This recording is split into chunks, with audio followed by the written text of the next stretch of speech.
Good morning. All right. Today we are going to be talking about how to incorporate what we've been doing with our slope intercept form and how can we apply this to real life. Because let's face it, so far what we've done is we've done what we would do in a math class. We've graphed things which we may use which we could use outside of the world, and we see graphs all the time, so it's good for us to look at graphs and see things. But it's also good to look at a problem, a word problem, and problem solve. And so one of those ways that we can problem solve with these is to create a formula. And so we're going to be using slope intercept form to do this. So we are using problems that involve problems that involve an initial starting value and a constant rate of change. And these problems, they can be modeled using a linear equation written in slope-intercept form.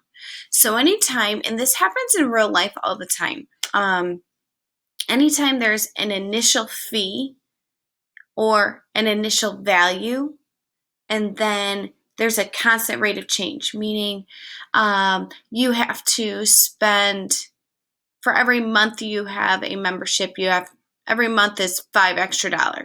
That's a constant rate of change. Every month I pay $5 more.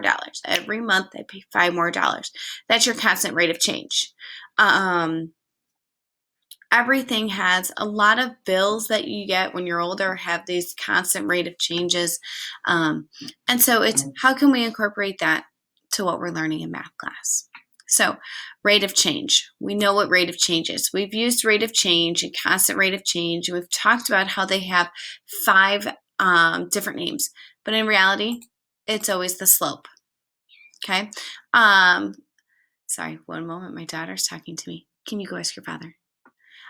Initial value is if they have a starting fee.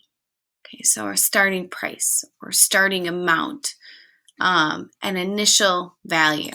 That's your y-intercept. That's your b, because it's not going to change. It is what it is. It's not changing. That's your b value.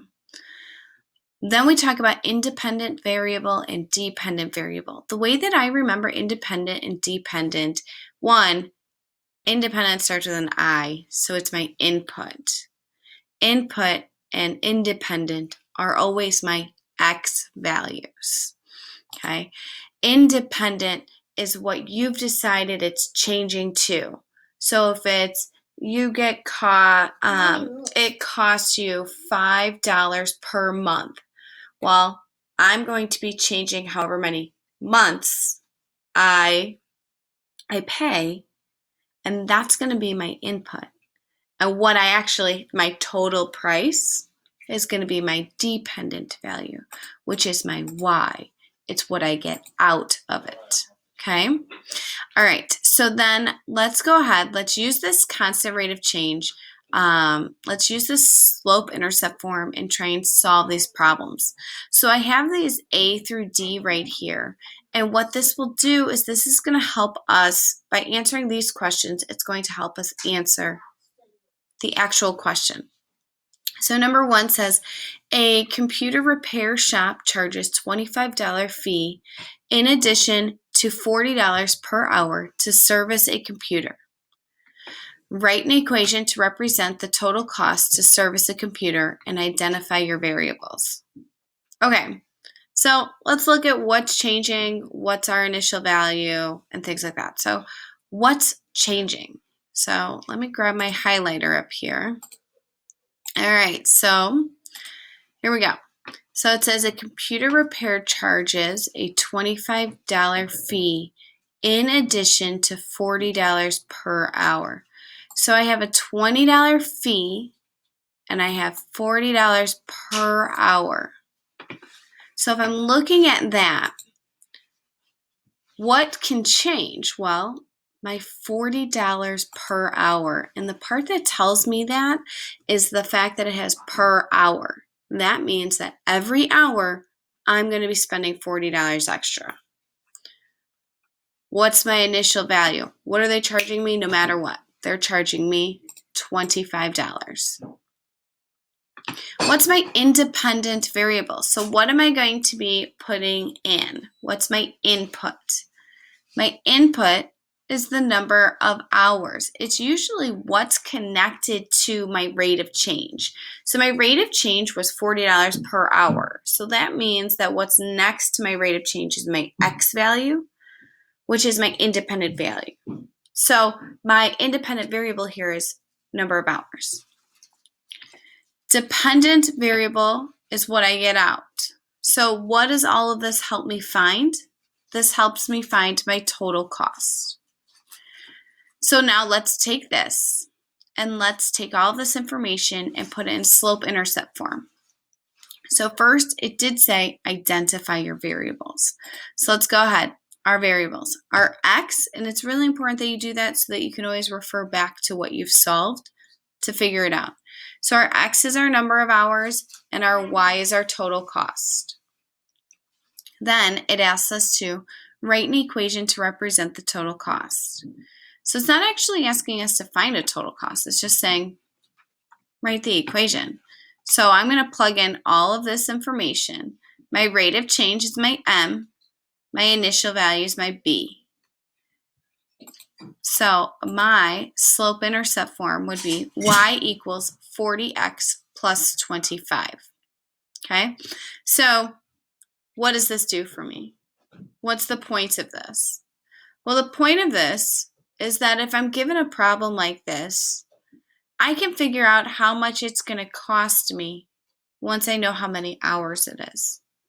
My hours, if I'm there for 5 hours, I would plug in 5 for X and figure out my total cost. If I'm there for 2 hours, I can plug in 2 and figure out my total hours. So this allows us to figure out how much it's going to cost us overall. All right, we're going to do one more together, and then I'm going to have you do one on your own. So let's look at number 2. It says, I'm going to get my highlighter out because there's going to be important information here. So it says, an online photo printing shop charges 15 cents per print in addition to a $2.95 shipping charge. Write an equation to model the total cost for printing pictures. Identify your variables. Okay, so I'm going to answer these 4 questions because I may not give you these 4 questions later on, but these are ones that you can go back to and say, okay, Ms. Schultz had me say, what's my rate of change? What's my initial value? What's the independent variable? What's the dependent variable? And then you can input it and it will help you. Later on, you will just be able to go from what's your variables, what's your equation. But for now, while we're first doing it, it's important that we do these. So it says, an online photo printing shop charges 15 cents per print. Per means every. So 15 cents every print. So if it's 15 cents every print, that's my rate of change. Then it says, in addition to a $2.95 shipping charge. So no matter what, they are planning on charging me $2.95. So those are my rate of change and my initial values. My independent variable, again, I'm going to look, what's attached to my rate of change? Prints. What about prints? My independent variable is going to be number of prints. My dependent is going to be my total cost again. So my X and my Y's are in my number of prints and total cost. So what is my slope-intercept form that's going to give me my answer? Well, I'm going to plug in this information. Y equals mx plus b. M is my rate of change. B is my initial value.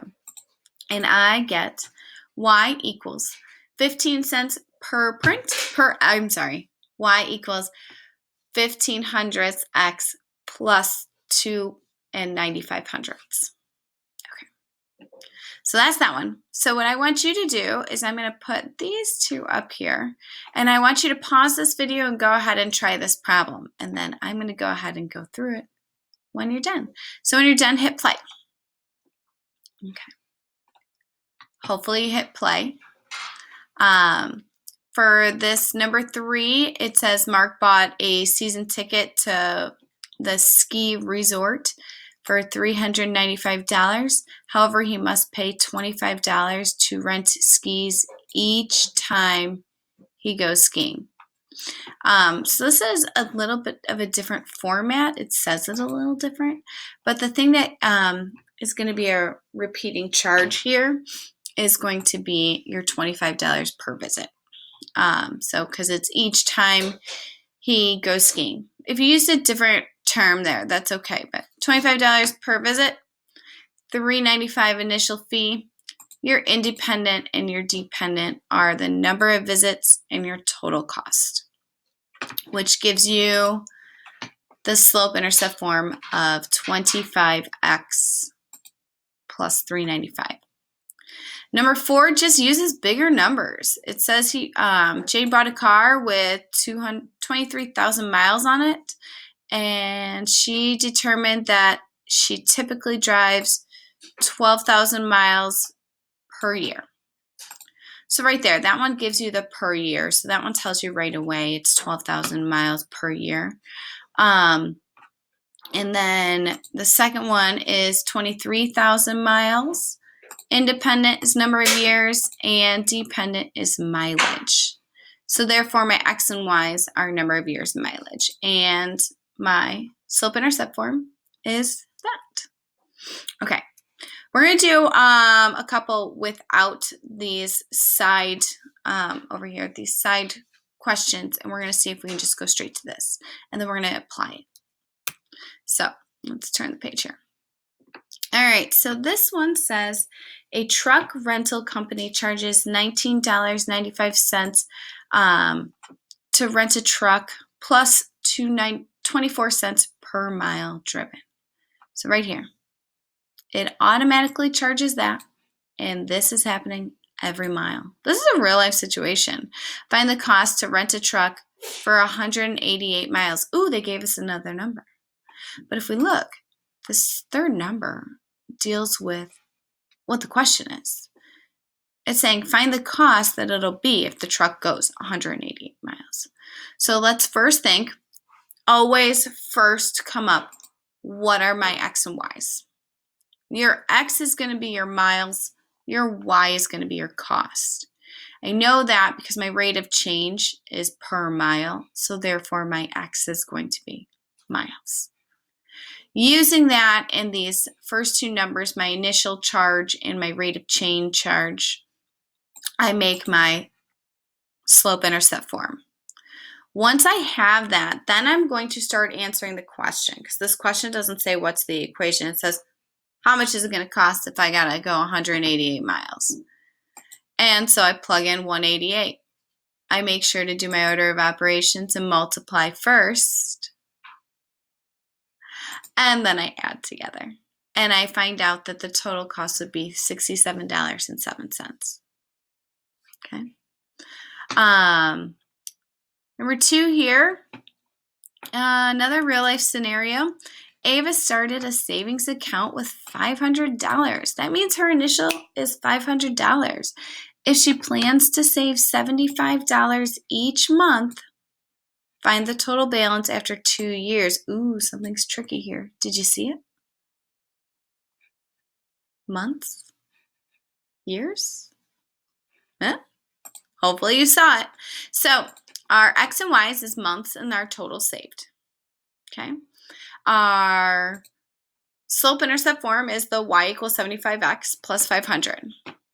When I go to plug it in, I'm not plugging in 2. I'm plugging in 24 because that says years and we're talking months. So I had to change my years to months. I do my order of operations first and I find out my total saved.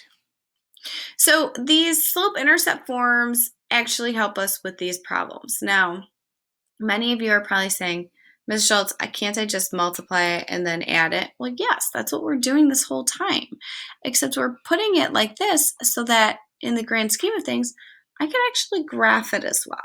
And that's why it's important that we understand that. And it's not just a piecemeal problem that we're doing. Because I know a lot of you like to take these problems and go, well, I can do this, and then I can do this, and then I can add them together. It's important that we make it one long kind of problem, one all-encompassing problem, because we can then graph it and you can apply it. And so when things change, you can change it instead of starting from scratch. Number 7, go ahead, hit pause, try it on your own, hit play when you're ready. You should have done this problem, and you should have gotten, oh, now it's not going to let me click it. I know it's there. We all just saw it. There we go. You should have gotten 221 pounds. Number 8, 9, and 10 are a little different. And I want to talk about one of them, and then I'm going to go ahead and let you try one. It says, it costs $5 for a membership, and it costs $35 per hour. If Max paid $127.50 after his first trip, how many hours did he play? What's different? Well, let's just start this problem. So I know my X and my Y is going to be number of hours and total cost. Number of hours, because that's what's connected to my rate of change. Total cost, because that's what it helps me figure out. So then I make this. I'm like, okay, great. And then I look at the question. It says, if Max paid $127.50, that's the total cost. That's not the hours. So when I go to plug in this information, I plug it in for Y. So when I plug it in, it looks like this. And now this is solving a 2-step equation. So this is something that we've done all year, and I'm hoping that we're really good at it now. But we go ahead, we subtract 5 from both sides, and we get that. And then we divide 3 to both sides, and we get X equals 3.5 hours. So this one's a little different one because this one actually gives us our end result. It gives us our dependent variable. Okay. All right. Number 9. We're almost done, guys. A hot air balloon at 1,400 feet descends at a rate of 75 feet per minute. Find the time it will take the hot air balloon to reach the ground. Okay. So it's at 1,400 feet, and it descends at a rate of 75 feet per minute. Notice this word, descends. That's important. So let's go ahead and talk about it. And then it wants to know when it hits the ground. So my X and Y's are number of minutes and height. I know number of minutes because that's what's connected to my rate of change, which is this 75 per minute. I know that the height is going to be the end all because that's what I'm trying to get to. We're talking about that. So what's different? I'm hoping you saw it. I meant to ask you before I clicked it, but I clicked it. So see how it's a negative 75? It's a negative 75 because it says it's descending. So my rate of change is actually not positive. My rate of change is saying like, oh, it's coming down. So then my slope would be negative so that I'm getting lower each time. So it's negative 75x plus 1,400. Now, what am I plugging in here to get an answer? Well, it wants to reach ground. Ground is at 0. So when I go to plug it in, I'm plugging in 0.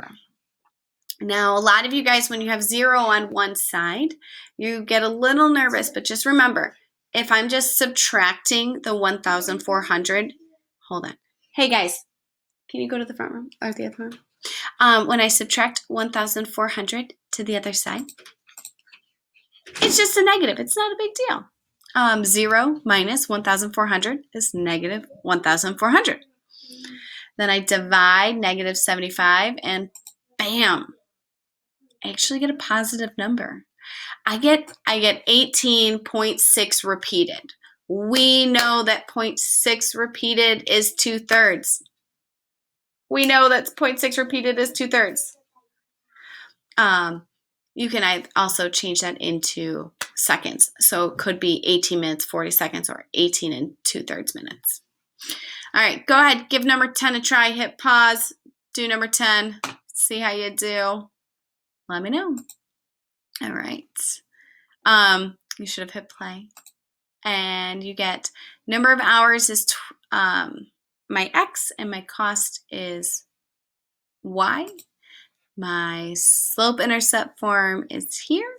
And then it tells me that he paid $70. So what time did he return back?